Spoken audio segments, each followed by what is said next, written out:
Hi, I'm Kristen at Smart Mouse Travel. Today I wanted to share with you some of our tips for using interactive wands at the Wizarding World of Harry Potter. So first, let's see an example of a wand. It comes in this pretty box. Inside the box is a case here. It's got a nice hard shell to hold the wand safely in place, as well as a map. So the map, this one it's from Universal Orlando, so it'll have both Hogsmeade as well as Diagon Alley. And it shows you exactly where each of the places to cast spells are in both sides of Universal Orlando. The wands themselves, there's several different kinds. You can see there's this one. I think it's called the Ivy wand. So there's this, you can see it's a shorter wand than this one. I don't know if you can see that size difference there. They have different feel and different weight. They're not actually wood, they're like a resin composite, but each one feels different. And this one is not a character wand, whereas this one is Hermione's wand. The best place to buy a wand is going to be at Ollivanders. There's an Ollivanders in Diagon Alley, as well as there is one in Hogsmeade. Personally, because we are big fans of the books, I always prefer to go to the Ollivanders in Diagon Alley because that's where Harry went to get his first wand. For whatever reason, it's actually less crowded usually at the one in Diagon Alley. There's so much going on in Diagon Alley with all the different shops. I think that sometimes the Ollivanders there can get overlooked because there's so much going on, and it's not far from Escape from Gringotts. So, you know, there's the dragon and fire and all that stuff. So I think people just happen to walk past it. And so that one is actually my preferred. Ollivanders is in Diagon Alley. I highly suggest, if the wait is 20 minutes or less, to go ahead and do the wand show. So what happens is you're ushered into a dark room where one person will be chosen to have their wand choose them. And it's a fun experience. If you're lucky enough that you or one of your group gets picked, it's so neat to see them go through this wand choosing process. Even if it's not someone in your group, it's a great show. I'm not going to spoil it. I'll show a little clip of video here about the experience. Which is your wand, arm right or left? Right. Yes. You may know that every Ollivander wand has a core of a powerful magical substance. We use unicorn hairs, phoenix tail feathers, and the heartstrings of dragons.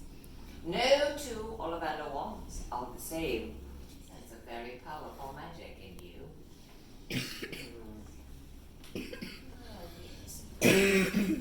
A wand of hazel.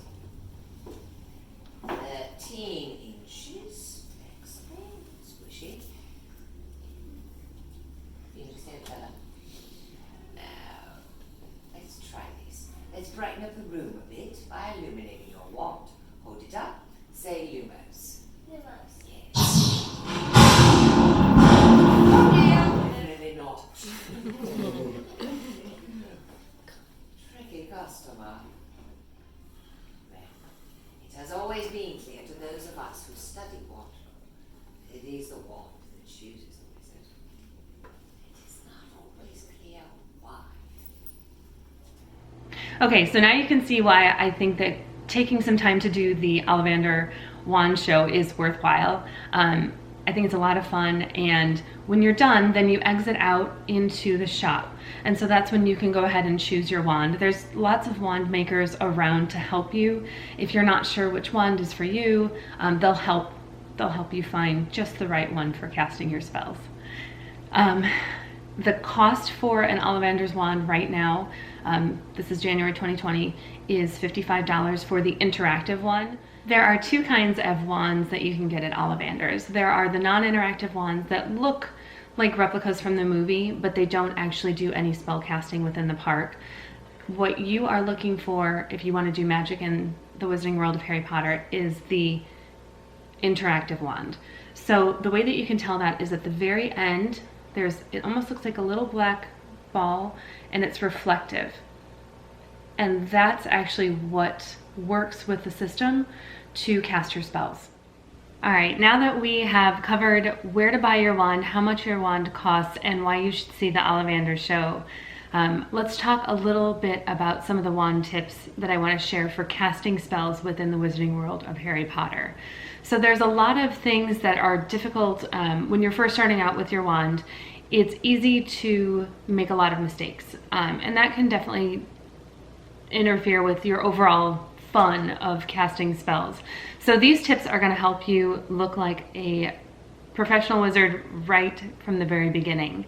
So my first tip as far as casting spells is make sure that you are careful with your wand. That tip, which is where the magic happens, can be very easily damaged. So it's important that you keep your wand either in the original box or in the wand pocket of your Hogwarts robe, or just someplace soft and safe. But if for some reason you are trying to do spells, they're not working, if you bring your wand back to Ollivanders, they will take a look at it. If the wand is damaged in any way, they will go ahead and fix that for you so you can get back to casting spells. So be careful with your wand. You have your map. Remember when we were going through the box, you have a map with where the spots are to cast spells around both Diagon Alley as well as Hogsmeade. When you are out in those areas, if you look down at the ground, there are going to be little bronze plaques. They're usually round, and there's an arrow on them. That arrow will point you in the right direction for where to cast your spell, as well as the spell motion that you are supposed to use to cast your spell. So that's an easy way to kind of keep track of where you are within the park. Just if you look down, you'll have your spell and exactly where you're supposed to aim your wand. Another important tip when you're casting spells in the Wizarding World of Harry Potter is small, precise movements do better for casting spells than big, large movements. So you'll see people doing things like this, but the spells don't cast very well if you do that. A small movement like this is going to give you better success than a bigger movement. And part of that is if you're casting a spell, a lot of the windows, there's a lot of spell casting into windows, and there's wood in between the glass frames. So if you're casting over that wood, sometimes it'll interfere with your spell. So having a small precise movement as well as aiming it in the direction that the arrow on the plaque says is definitely going to help you be successful in your spell casting. I'm going to tell you another tip, which is be patient. Casting spells is not natural. It's not something that you've practiced before. So it's not unusual for it to take a little time to get the hang of it. So if you're feeling frustrated and your spell is not working, you know your wand is fine because you've been to Ollivanders, step out of line, let people cast that are waiting behind you. And a lot of times it will give you the opportunity to see how they do it. Maybe you weren't aiming your wand correctly. Maybe you had the wrong movement. It gives you a chance to see how they're casting successfully. And then when it's your turn, you're more likely to be successful in casting your spell. So that's my tips for the interactive wands at the Wizarding World of Harry Potter. I hope that this information has been helpful to you. I hope that you get a chance to go get your wand and experience participating in the magic of the Wizarding World of Harry Potter at Universal Orlando or Hollywood as well.